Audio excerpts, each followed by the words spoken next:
ولکن اللہ یسلط رسلہ علی من یشاء واللہ علی کل شیء قدیر۔ اللہم صلی علی محمد وآل محمد۔ میرے محترم ذویر احترام سامعین کرام، میں نے آپ کے سامنے سورہ حشر کی آیت نمبر 6 کی تلاوت کا شرف حاصل کیا ہے، جس کا ترجمہ یہ ہے کہ جو کچھ خدا نے اپنے پیغمبروں کو ان لوگوں کی طرف سے مال دلوایا ہے، تم نے اس پر نہ اونٹ دوڑائے ہیں اور نہ ہی گھوڑے دوڑائے ہیں، لیکن خدا اپنے پیغمبروں کو جس پر چاہتا ہے غالب کر دیتا ہے، اور بے شک اللہ تعالیٰ کی ذات ہر چیز پر قادر ہے۔ اس آیت میں خالق اکبر نے مال فے کا تذکرہ فرمایا ہے، اور فدق مال فے میں سے ہے۔ علامہ شہاب الدین یاقوت بن عبداللہ رومی بغدادی اپنی معتبر کتاب موجم البلدان جلد نمبر 4 صفحہ نمبر 238 ذکر فدق کے باب میں لکھتا ہے، فدق قریۃ بالحجاز بینہا و بین المدینۃ یومان وکیل ثلاثہ افاہ اللہ علی رسولہ فی سنۃ 7 صلحً، کہ فدق حجاز میں ایک علاقے کا نام ہے جو مدینہ منورہ سے 2 یا 3 دن کی مسافت پہ واقع ہے، جس کو اللہ تعالیٰ نے اپنے رسول کو عطا کیا ہے ہجرت کے 7ویں سال صلح کے نتیجہ میں۔ یہ اشارہ ہے فتح خیبر کی طرف، جب اللہ تعالیٰ نے مسلمانوں کو خیبر کی عظیم فتح نصیب فرمائی اور خیبر کے گرد و نواح میں جو علاقے آباد تھے، جو آبادیاں تھیں، ان پر مسلمانوں کی دہشت اور رعب طاری ہو گیا۔ ان مرعوب علاقوں میں سے ایک علاقہ فدق بھی تھا۔ اس علاقے کے سردار کا نام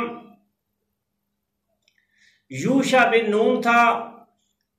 اس نے پیغمبر اعظم صلی اللہ علیہ وآلہ وسلم کی طرف یہ پیغام بھیجا کہ آپ ہمارے ساتھ جنگ نہ کریں،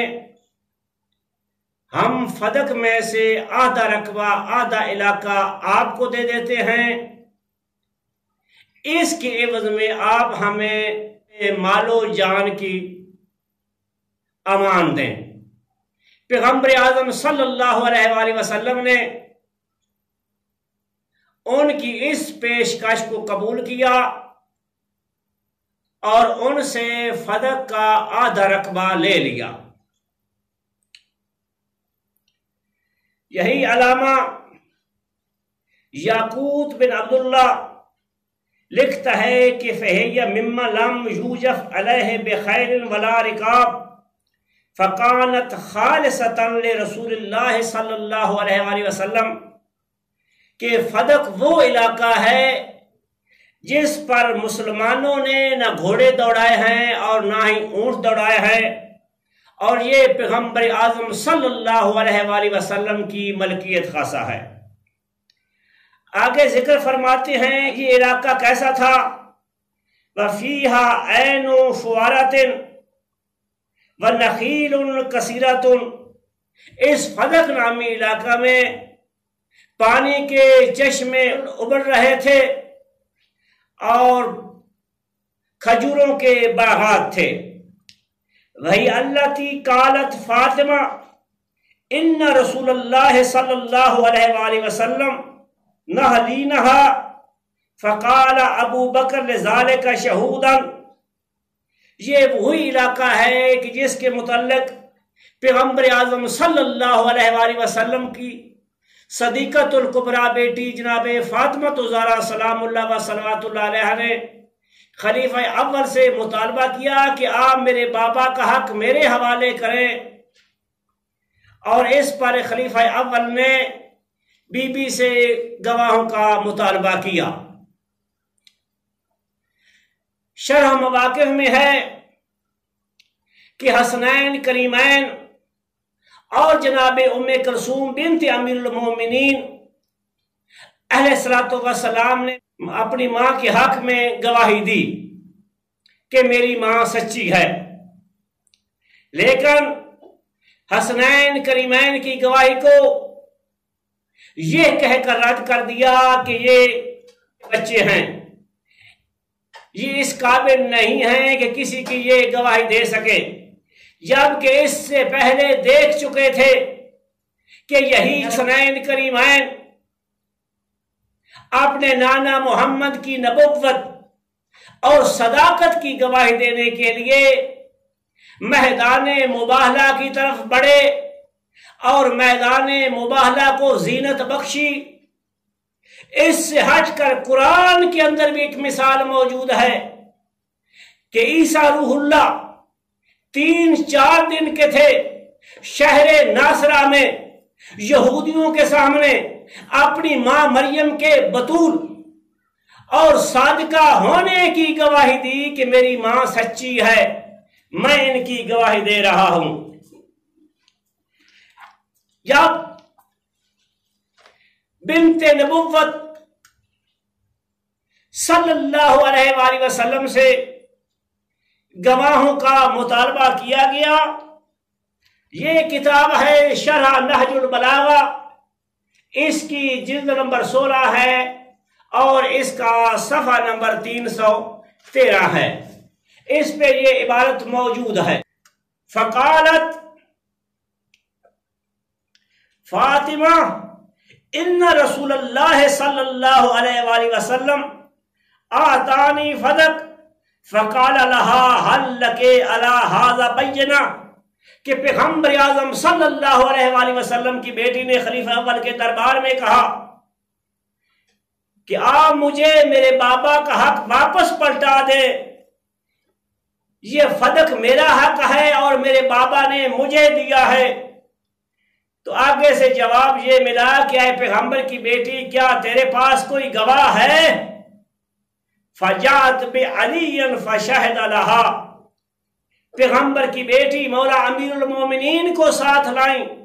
اور علی ابن ابی طالب نے زہرا کے حق میں گواہی دی۔ ثم جاءت ام ایمن فقالت الستما تشہدان انی من اہل الجنہ قال بلا، اور اس کے بعد جناب ام ایمن تشریف لائیں اور کہا کیا تم اس بات کی گواہی دیتے ہو کہ میں جنتی لوگوں میں سے ہوں؟ شیخین نے کہا کہ ہم اس بات کی گواہی دیتے ہیں کہ آپ جنتی لوگوں میں سے ہیں، اور زہرا کے حق میں گواہی دی۔ اب قابل غور بات یہ ہے کہ جو ام ایمن یہ کہہ رہی ہے کہ آپ اس بات کی گواہی دیتے ہیں کہ میں جنتی لوگوں میں سے ہوں،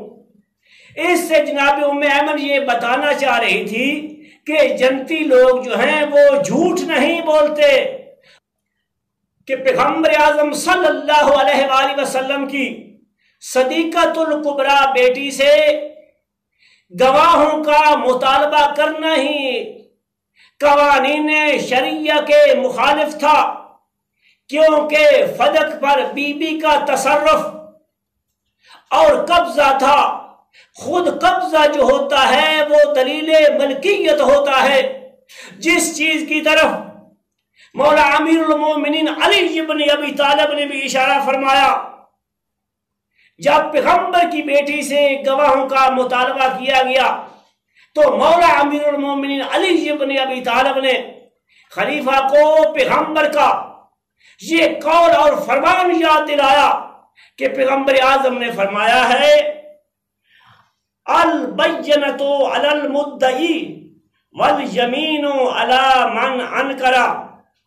کہ پیغمبر نے فرمایا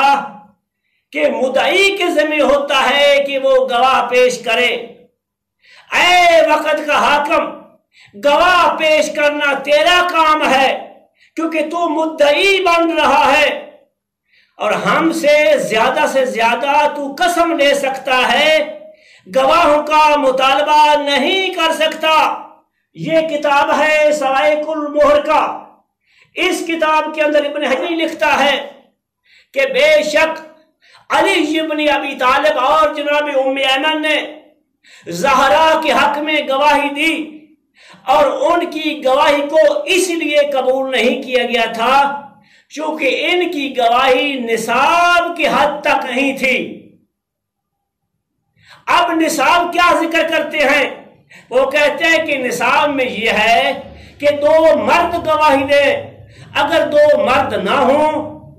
ایک مرد ہو اور 2 عورتیں گواہی دیں، اور 2 عورتوں کی گواہی جو ہوتی ہے وہ ایک مرد کے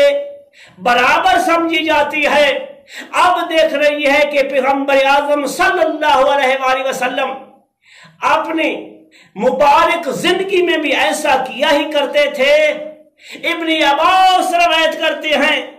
کہ جب پیغمبر اعظم کے سامنے کوئی فیصلہ آتا تو اگر 2 گواہ نہ ہوتے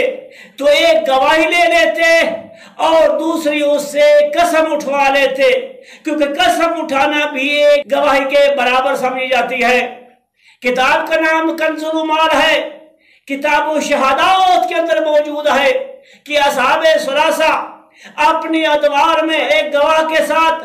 اور دوسری قسم اٹھانے کے ساتھ فیصلہ کر دیا کرتے تھے، اس لیے کہ قسم اٹھانا بھی ایک گواہ کے برابر سمجھا جاتا ہے۔ تو امت کو یہ چاہیے تھا کہ ایک علی گواہی دے رہا تھا اور دوسرا جناب بطور سے قسم لے لیتے اور ان کا حق واپس کر دیتے۔